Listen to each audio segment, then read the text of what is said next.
Hello and welcome to the transcription explanation of these designs. They're meant to be tattoos or a tattoo on the upper bicep for somebody, and this design I've done in two slightly different styles. The layout's basically the same, the letter position is basically the same. The only thing I changed were a couple of the line modifiers, where the one on the left side, this one over here, is a little bit swirlier because I have this little swirly line and this little bit of swirly line and then this kind of tapered line, and this one is done in the classical concentric look. Personally, I really like it when tattoos have this little bit of swirl and taper. It helps the natural fading and warping of your skin kind of blend in with the design, but I also understand the desire for a more classic, crisp, circly circles look. So that's the difference between these two designs. Literally, this line modifier here gone from a swirl to a line, this line modifier here going from a circle to a curve, and then we're missing a U because this line needs to go out like this. Bam. Yippee.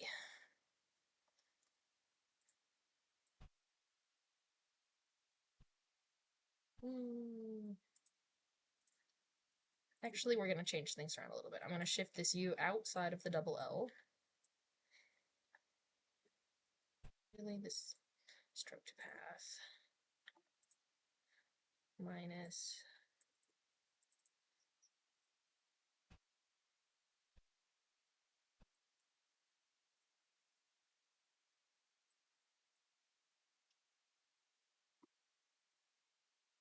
there.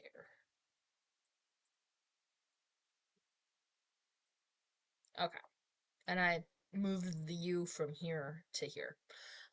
Because U has a line radiating outwards from it and is a little guy for the little vowel.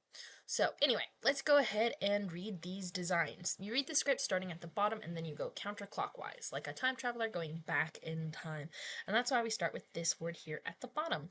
So here is our first letter, and it is this shallow divot. So that means we're going to be in the third row of the grid above me, because that third row starts with a shallow divot shape.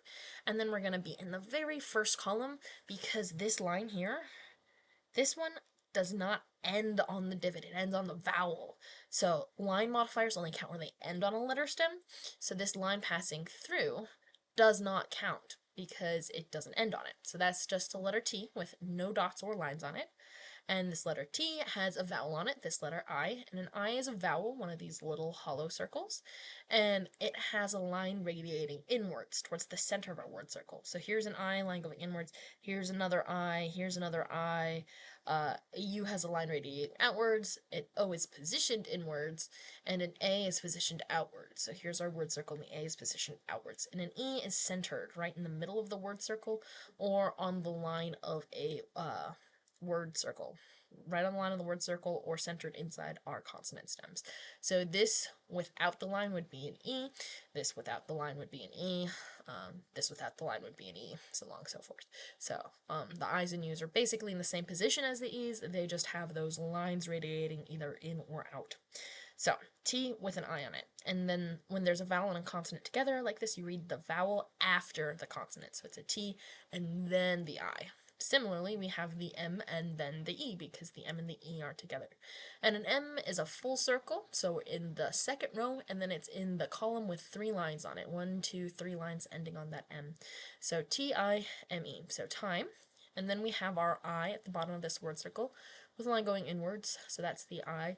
And then this 1, 2, 3 line shallow divot is the letter S, and this is done basically exactly the same, the only difference being this line here curves and this line here is straight. And then we have our A outside of our word circle. It's important that this circle here is noticeably closer to the top than to the bottom, because if this were closer to the bottom than the top, then it would look like the N before the A, because again, consonants and vowels together, you read the consonant first, so this vowel has to be not in the same position as this N. So A and then an N, one line on a floating circle, and one line on a floating circle, and then an I line going inwards, I line going inwards. This is a double circle, so it's a double letter, and that double letter has 3 filled in dots with it, 1, 2, 3. and 1, 2, 3 there. And then a U is just like an E, positioned either centered inside our word circle or by itself on the centered inside the consonant stem or centered on the line of the word circle. And it has a line going outwards. So there's the line going obviously outwards in this design, and this one, its line is making this swirl connection up to the end.